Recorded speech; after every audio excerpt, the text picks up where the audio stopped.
Happy Decaf Thursday. It's Mark, it's like basically pork report eve. Like I know we still have a few days, but it feels like I'm just buzzing. I'm trying to get things on the website, you're editing. It is like pork report eve. Yeah, it's a lot of stress for the big event. It's like, yeah, it's like we're getting our Christmas presents, trying to wrap them all right now. It's taking a while and it's frustrating, but once it comes out, it's all worth it. So yes, this is a lot going on, but it's a great report. Lauren killed the design as always. So we're very excited for this to come out on Wednesday. I know I've been teasing it a little bit at certain events, and so I'll tease it a little bit here. We have put together 12 recipes for some insane government abuse of taxpayer money. And it's actually, when I got the final, well, close to final version back the other day, Mark called me and we were talking through it. And I was actually laughing out loud. Like some of them are it's some of our team's best work because we got to be really creative with other than Justin's Mayor Barry Mad Libs a few years ago. I forgot about that. This is some of the best stuff we've done. Yeah, it's good. And honestly, we have great staff that wrote it. It was Jordan, Jason, Justin, and me who wrote it. And then you did some editing, but also like I think we need to give so much credit to Lauren, who like came up with this whole idea for a recipe book. And like, because we have it's a Christmas recipe book, and it's just really cool. And I mean, we're very excited for it. We put a lot of time into it. This is one of our, it's our most famous annual report, and it's kind of something that will offend everyone, but everyone will like entries in. It doesn't matter your political stuff. I mean, we hammered mayors, we hammered, liberal city councils, we had hammered, conservative governor and legislatures. I mean, there's something for everyone in there. And it's just, we don't play politics when it comes to government waste. There's a lot of waste on both sides, and we made sure to show it. Yeah. It's no secret that we had people vote on the top 3 that we thought were the worst pork for pork of the year, and the mega site was in there. And I had somebody asking me the other day, I can't believe you guys were trashing the mega site. I can't believe you put that in the pork report. That's going to create jobs. And our whole thing is we don't care. If it wastes that much money, then it needs to have some attention drawn to it. If that much taxpayer money was spent trying to even get someone there in the first place, like this is one of the biggest cases of pork year after year after year. Yeah, and of course we do care if it creates jobs, but the thing is, it would have created jobs if we didn't give them any taxpayer money. That's what I mean. There's so few sites, and I mean, it's a hard one because a lot of people, and our things are not always popular, right? We don't do things because they're popular and everyone agrees on it. We do things like this is our, fundamental thing of what we believe is right or not. And liberals hate some of them, conservatives might hate some of them. There's a lot of people in the middle who probably like all of them because it's at least we're consistent on both sides. But it's a tongue-in-cheek, fun report. We're sarcastic. We're fun, and I think the pork of the year will actually surprise some people because it was my vote, but I think it will really surprise some people, and we're always excited for the media coverage we get, and hopefully you sign up for the newsletter so you can get it, first. I know, December 15th, you'll get it straight to your inbox if you go to beacontn.org/pork 2021. Go right now, get signed up, and I'll send it to you the day it comes out, the moment it comes out. We're really Central Time. What? Oh, sorry. It's 10 a.m. Central Time. It's coming out. Yes, 10 a.m. Central Time gives us a few minutes to get up, do our exercise for the day, and then get things popping up. Those are the 2 days that I can't plan anything. So that Tuesday, Wednesday, Thursday, the 3 of them, it's like there's not going to be anything on my schedule because everyone cares about this, and there's so much media. And not only just media, we have people reaching out saying, "Hey, thank you for covering this. I'm so glad I didn't know this would get the attention in Jackson, Tennessee, or something." I know.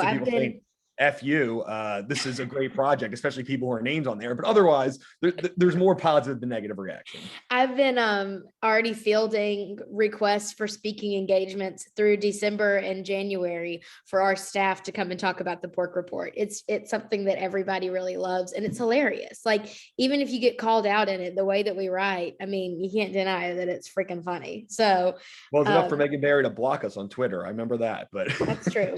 She did not think that all press was good press. And so she blocked us on Twitter. Oh, good times, good memes. Honestly, I feel like, and this might be a hot take, but if someone's doing something like that wrong and they block us for calling them out, no regrets. No regrets. Yeah. I have no regrets about that. You know what else is evidently wrong with America these days, in addition to pork spending, is math. Now I am a longtime supporter of math can go straight to you know where, because I was not born with that gene. I had to have a tutor in college. I had to go home to Anniston during college and have my high school math tutor, because yes, I had a math tutor in high school, tutor me in college math 112. So math, if we're trying to ban math, I'm good with it. Now, the grounds with which we're trying to ban math are a little bit suspicious. And probably go against exactly the message that the banners are trying to put out there, wouldn't you say? Yeah, I mean, so the whole new thing is that math is racist, and the solution to it apparently is it's to stop teaching high-end math so that there's not as much difference between people's education, so that people don't have the ability to, if somebody knows algebra and somebody can't do 2 + 2, they don't want that to happen. So they want to dumb down the curriculum in order for there not to be as much separation, which is, I mean, insane. So basically we are, because there's a big difference, and they said there's a racial disparity. Because of that, we're going to make sure that we don't teach high-end math to people, which, I mean, of course, some people who understand high-end math or, are doing well with it are minorities. And because of that, it's racist. And even Larry Summers, who was, he was Obama's administration, pretty liberal. It's like, this is so insane. Like, how are we doing this? This is why China is passing this, because they all understand the highest level math. And instead of trying to compete with them, we're going down the other way. We would rather have people be the same and dumb rather than be different and smarter. And it's just wild. And it's a problem in a couple ways. First of all, it's racist to act like, minorities can't understand math. They can. It's not a racist thing. And if we have an issue with it, why don't we focus on the education? Maybe minorities, because they tend to be in worse schools. Why are they in worse school districts? Why don't we give them a choice to go to a better school? Why don't we give them school choice? Why don't we focus on that and trying to, elevate these people who might not have the same education because of their neighborhood or their zip code? Why don't we do that instead of saying, let's make sure that the kids who, might have some badges, that instead of having them learn less, why don't we have the people learn more? And it's insane. And if you're going to call math race, it's like, just give up. Some of these things that you keep talking about are racist. They have some level of truth. There is some things. I mean, whether you want to talk about the criminal justice system, there's some level of truth or education. But when you say something like this is going to make people ignore all your arguments because you're so insane and ridiculous that nobody can take you seriously. Amen. I mean, I think that was just, we need to write that down. We need to put it in main talking points for those of us who believe in school choice, because you're completely right. I mean, if we think that math hates some people, then it must hate 5 foot tall brunette white girls, because I also can't do math. So it's unfair to say that one demographic of our population is bad at math. That's the meanest thing I've ever heard. That's actually not. And that's somehow they can't learn it, which is even more insane. They might need better teachers, or they might need a better school. And that's fine, but let's work on giving them that choice instead of saying, let's dumb down the math for the kids who get it, so that there's less of a disparity in their difference. Now, nobody knows math instead of, 80% of people knowing math. It's infuriating. And this is why things like Virginia happen, and this is why Bill Maher is so spot on. He's like, even people who are liberal are saying this is wild and insane, and I don't want to vote for somebody who believes in this. That's crazy. And Bill Maher comes up a liberal, and this is the kind of stuff that turns people who are moderate left or even left off, and that's why they vote for the other party. And I think that this kind of, you can take it out even further than this and say, this is one of the main differences between the left and the right, or two different ways of thinking, a conservative way of thinking, a liberal way of thinking, because one believes in equality of opportunity and the other believes in equality of result. We want to give everyone the same opportunity to learn math exactly the same way and still grade to learn, have people accountable for learning, whereas the other side wants equality of result. If one student can't do well in math the way it's being taught, then we should wipe it out for everybody. And so I think it just goes to show that there are two very different ways of thinking, and it all depends on if you want equality at the front end or at the back end. And only one way, I think, actually yields incredible and positive results. But let's be fair, there's a lot of Republican legislators who don't want school choice. So not everyone actually does that. So it's not necessarily a right left, and there's a lot of Democratic legislators who do want it. So this is not just a partisan thing. There's people in both parties who are so inconsistent in this. So as much as we want to say it's a left-right thing, a lot of people on the right don't believe in that in some instances. And some people on the left do believe in that. So it's just a weird thing. But this is something that, and here's the problem, 98% of people probably are against this, but the loudest, most obnoxious people are the ones saying it. It's the same people who want to use the term Latinx. Nobody actually wants that. It's not even a real word. No Latino people want that. But the 1% of those blue checkmark liberal journalists on Twitter love it. And of course, they're all white. They're not Latino, but it's just insane. It's the same thing. And this is why the Democratic Party is losing people by the day, is stuff like this. I literally had this same conversation with a friend the other day. He sent me an article from The Atlantic about how Latinx, or however you pronounce it, is not actually accepted in the Latino community. I don't know what it means. I don't know what it means either. I'm Latino or Latina. I mean, it's like, of course, or you want to say Mexican or Puerto Rican or whatever. It's Latinx is not a word. 1% of the people do it, and it's just the liberal, rich white people who want to make this a thing. I agree. It's honestly, and it's offensive to people who are actually, that's the funniest thing about it, is I'm like, these white social justice warriors are actually offending the people that they claim to want to help. And it's kind of sad. And I hope that those people start speaking up and speaking out about it and say, hey, you know what? You've helped us to the point of hurting us. Please keep your mouth shut. Like it's time. And it's also like, as much as, these people are they want, an equal society, all these things, a lot of these people are so racist in expectations. It's that, minorities can't learn math. It's like, what? Or minorities can't they can't get IDs. It's like these things where you have such low expectations of minorities somehow. And you're like, that's insane. You are the racist ones. Yeah, of course there's going to be racist people on both sides, but you think so low of their intelligence. You don't think they can do these basic things. They can. You're the one who this racism of that they can't, just racism expectations is awful too. It's so rude. It really is, when you take a step back and look at it and say, so this is what you just said. And they say, well, it's not what I meant. Mm-hmm. And you're like, well, it is what you said. So I'm confused about what you mean. It's just what you're saying.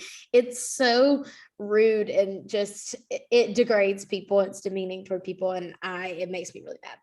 There. Yeah, guess what? I think African Americans get IDs. I don't know why you don't think they can, but apparently you don't think that. I think they can learn math. I think these people need a system that they have an opportunity to do it, but you don't want school choice. It's just to the point where left is right, up is down, everything's insane. And the far left, I think that Trump and the right got a lot of heat for 4 years. And now you're seeing the absolute craziness of the far left, not just the left, the far left. That's really, and they're the loudest. And they're even a lot of Democrats I don't believe in this. I don't want to be associated with AOC and, Ayanna Pressley and all these people. Yes, I totally agree with you. I think it's insane. I think that, but I do think that if we are going to ban math, we should go back and make retroactively make all math grades void for all of us. Is your GPA up to 4.0 for you? That would really pull my GPA up. Yeah. Weird that it went from 3.2 to 4. All you got to do is get rid of math or whatever. You joke, but it's true. It is my biggest weakness is math. You know this as well as anybody does. It's my biggest weakness. Okay, apparently it's also the college football playoff committee's biggest weakness, because they really, here's the thing. Here's what I'll say, and then I'll let you get on your soapbox. I love being the beneficiary of SEC bias. I love it so much because it means that Alabama always has a chance, even when we lose to Texas A&M. But I do acknowledge that SEC bias is real. Georgia had the 50th most difficult schedule, and they were number one. They don't have a top 20 win. Yeah. So I just really think that there is definite SEC bias. I acknowledge that we're the beneficiaries of it at Alabama. Just because I like it doesn't mean it's right. This is a really hard thing for me to say, Mark. I hope I appreciate this, honestly. I'm owning it. I enjoy it. I benefit from it. The whole University of Alabama benefits from it because we get more money when we're doing well in sports and in football. However, I know that it's real. I don't think it's right, but I sure do love it. Do your thing. Okay. And I want to, there's a ton of SEC bias. It maybe didn't affect the playoff picture in terms of the actual who's in it. I'm okay with Georgia being in it. I think there should have been a real debate between them and Notre Dame. I think both teams had one loss. Notre Dame lost to a top 5 undefeated team.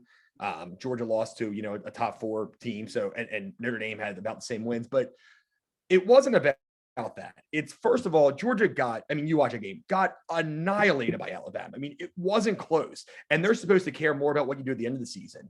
The fact that you just had this team that lost by 17, and it should have been worse. It was actually worse as a game than it was the final score. Agreed. How is this team ranked above an undefeated team that beat the first team out of the playoffs in Notre Dame? How are they ahead of Cincinnati? I can't understand that. And that changes matchups.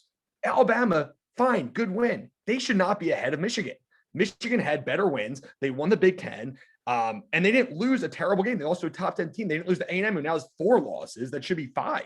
So do you think that it should be Michigan, and the matchups would stay the same, Michigan, Alabama, Cincinnati, Georgia / Notre Dame? Michigan, Cincinnati, Alabama, and then Georgia, Notre Dame. Cincinnati didn't lose a game. They didn't lose to Texas A&M, but they beat a top 5 team. It's true. I mean, Alabama had a great win against Georgia, but that's that's basically the same as a win against Notre Dame. And it wouldn't without change the matchups. loss. I mean, that's okay because it wouldn't change matchups. And I still think but I do think that Alabama could be. I have a less of an issue with Alabama being 1 than I do with Georgia being 3. Georgia should be 4. And honestly, that's the one. Cincinnati should absolutely be ahead of Georgia. And that would change things. I think the only reason they're not, I truly think the only reason they're not is because the playoff committee wants a rematch for the Natty because they know it'll be hyped.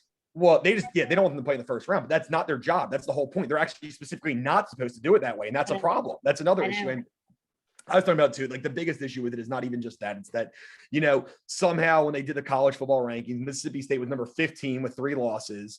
And a loss to Memphis. Texas San Antonio was 8-0 and beat Memphis and wasn't ranked. It's like these Texas A&M and these lower teams keep getting passes. Why was Auburn number 12? They should never have been number 12. Why were they there? They lost to Penn State and Penn State was unranked. It's the lower things. And my friend Soto, he kept talking about this way. It's like, it's a way for them to justify Alabama and Georgia being so high. It's, Texas A&M, oh yeah, they have 3 losses and they're terrible. We're going to make them number 11. And that makes the Alabama loss look better. And then of course they go out and they keep losing games. So it's just a huge issue. I think Cincinnati, and the worst part is if it wasn't for a stop at the half-yard line in the Baylor-Oklahoma State game, Cincinnati wouldn't even be in the playoff, even though they're undefeated. If it wasn't for one lucky stop at the half-yard line, they would be out of it. So I'm glad they get a chance. We'll talk about our predictions. We'll wait for like 2 weeks to talk about that. I want to make sure I still on it, but I think Georgia is not definitely one of the top 4 teams. And I think Notre Dame's better than them. I don't think that necessarily they should be in over them, but I think they're better than them. Alabama deserves to be in. I agree with that. Yeah, I'm a go blue girl until the day that we play, which could be in the national championship. And so I hope that Michigan absolutely embarrasses Georgia. I think here's the thing. I have a lot of friends who are Georgia fans and I love them so much, but they ran their mouths like freaking Auburn fans have my entire life. And I just want to see them. I think Saturday was the best day of my life for a few reasons. My sister married Ryan. I love Ryan. I got a brother. Alabama absolutely embarrassed Georgia after all the media coverage and all just the meh, meh, meh. And Nick Saban got up there in his press conference and he said, he calls media talk rat poison. And he said, you've been feeding us rat poison all year and the rat poison this week was yummy. I loved seeing us absolutely embarrass them after everybody talked about how great Georgia was. And all my friends were just, man, you're going to lose this game and it's going to ruin your sister's wedding. Okay, listen, it was a beautiful thing to see them not only get beat, but get stomped. Lee Corso was the only one that knew, and he picked Alabama at College Game Day because Lee Corso is never wrong. And I was wrong too. I think I bought in too much of this media. And I said on Facebook a few days before, we don't know how good Georgia is. I made that whole point saying before the game, they haven't beaten anybody yet, so we have no idea. But I mean, maybe I slept on Alabama because Alabama has looked like garbage in like 3 or 4 games. And listen, I didn't buy into what they offered. I was nervous. I said it on the podcast. I said it on the record. I was so nervous. I totally bought into it, but our guys were pissed and they were ready to win. And that's what I like. And that's why you play the game. I've always gotten nervous about football. I was raised watching sports and I used to get so anxious. And my mom said, you always have a chance. That's why you play the game. And so that's what I'm most excited for. Is I was on the phone last night with my best friends. They are Michigan grads, and they were talking to me about what if we played. And I was like, I said something. He said, y'all will beat us for sure. And I said, I can't think that way. I cannot think that way because that is why you play the game. They probably thought that against Ohio State too. I mean, they were I know. almost double-digit underdogs in that game. And they just beat the crap out of them. Also, I want to say one thing about I want to say one thing about Georgia fans. It's crazy they talk so much trash to you considering they haven't won a national championship in 41 years. I feel like at that point, at least wait till you win one before you talk trash, right? They're like Auburn. They have to have something to live for. At least Auburn's won in the past 20 years. It's true. They haven't won since 1980. I know. Herschel Walker was on the last team that won, and now he's like 60 years old. Like, that's insane. They have to have something to live for. They just talk and talk and talk because at the end of the day, they won't be able to talk anymore. And that's just who they are as a fan base. Gosh, I'm probably going to get so much hate for saying everything that I'm saying. Well, I mean, it's right. I'm done with them. At least Alabama, I mean, their fans are annoying for sure, but they have at least won. I mean, they've won national championships. They have something to back it up. Also, I'm going to try to go to, I'm interested because, like, you know, I like cheering against the SEC. So I think I'm going to go see Tennessee and Purdue at the Music City Bowl and just cheer hard for Purdue. It's in Nashville, so, and it's going to be 90% Tennessee fans. So I like to just kind of see how good this conference is again. What is Purdue? Are they Boiler Up? Is that their thing? Yep, Boiler Up. Yeah, there you go. Boiler Up. Yep. I think that my mom, my sister, my now brother, and I might go to the playoff game in Texas to see Alabama and Cincinnati. So that would be super fun too. Are you excited about any other bowls that are coming out? Yeah, I mean, I'm excited about a lot. I think it's always those ones where you see these like really good teams where you're like, okay, this team's supposed to be great. And they play one of those, you know, not as heralded teams. Like even the Georgia, I don't know if you remember last year, the Georgia Cincinnati game was one I was really excited for. Yes, I do remember that. So there's a couple. I mean, and I think anything with I think the Wake Forest Texas A&M game interests me a lot. I think people are really down on Wake Forest and, you know, Texas A&M because they beat Alabama, people like, and I don't think it's going to go as they think. And I think I'm very excited for the Ole Miss Baylor game and then Utah versus Ohio State, because I think Utah is maybe the most underrated team in the country right now. And nobody's really talking about them. Okay, Ole Miss Baylor, who you got? Who are you going to cheer for? Baylor big. I think Baylor is a good team. And Ole Miss is like, I think they benefited from there being two good teams in the SEC. I think they're fine. They have a good offense. But Baylor's defense is exceptional. I think they have a really hard time moving the ball, unlike against the SEC defenses. And then even played Georgia this year, so they haven't played anybody good on defense. Yeah, as far as Ole Miss goes, I used to really like Ole Miss. I thought that their tradition was similar to Alabama's. They're kind of like an old-fashioned, like old Southern school. And then they got Lane, and so now I hate them because they just lost their offensive coordinator. He went to Oklahoma to be their offensive coordinator, so they just lost him. Sorry, suckers. Yep. And also another fun upset that nobody's really talking about is I like UCF to beat Florida. I like a SEC team to go down to Central Florida. And I love that. Which is a cool, you know, it's an in-state game. They're and Florida won't ever schedule UCF. They don't want, like, it doesn't help them. So it's fun that they have to play each other in this game. Oh yeah. That's going to be good. I hate Florida too, man. I think I just hate everybody. I need to work on my negativity. This podcast isn't helping. I bring it out in you. This is like not therapeutic. This is actually riling me up.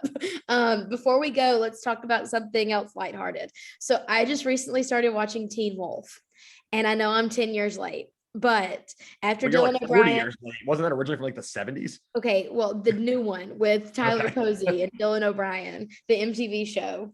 I just recently started watching it, and let me tell you, I love crappy teen television shows. There is nothing redeeming about it, but at the same time, it's absolutely perfect. Like Riverdale and The OC and One Tree Hill, like all the cheesy stuff that I should have been watching 15 years ago.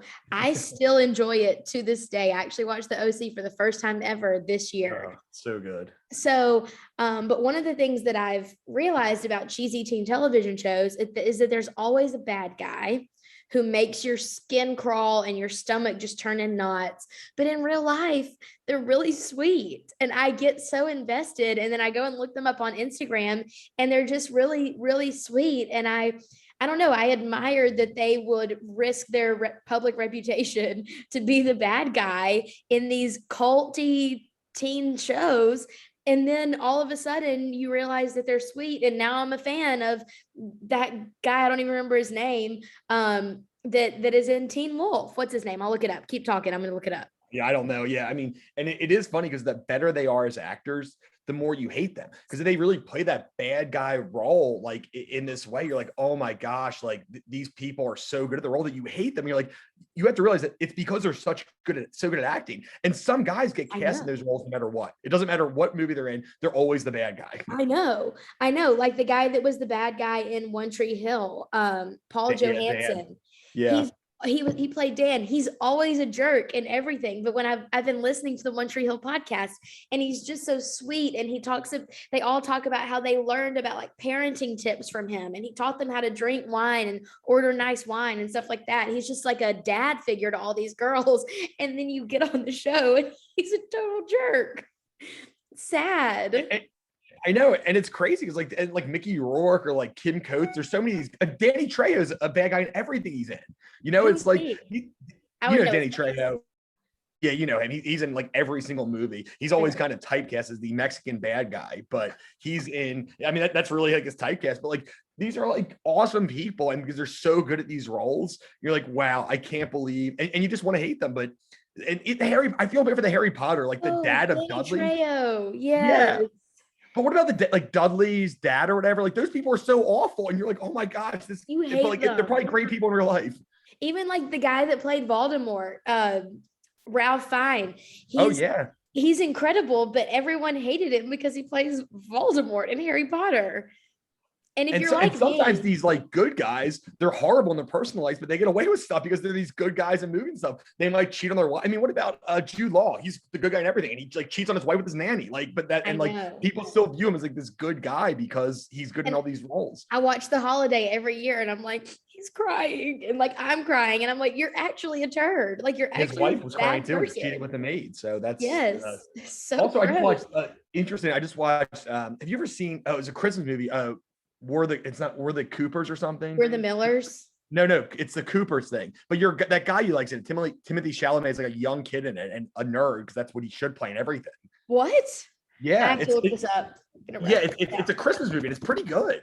Okay, I'm gonna write this down because I saw a trend on Instagram a few weeks ago about where your like whatever your phone background is, that's where your heart is. And mine is Timothy Chalamet, still always will be. It's called Love the Coopers. And the thing is that he's not like this. I mean, you think he's a heartthrob, but like he plays the best role in this movie as a 14-year-old. He's like this nerdy person who nobody like is interested in. That's what he should be. But apparently now that he's gotten older, that's not, he can, I guess, do whatever, but it's a great movie you should watch. A lot of famous people in it.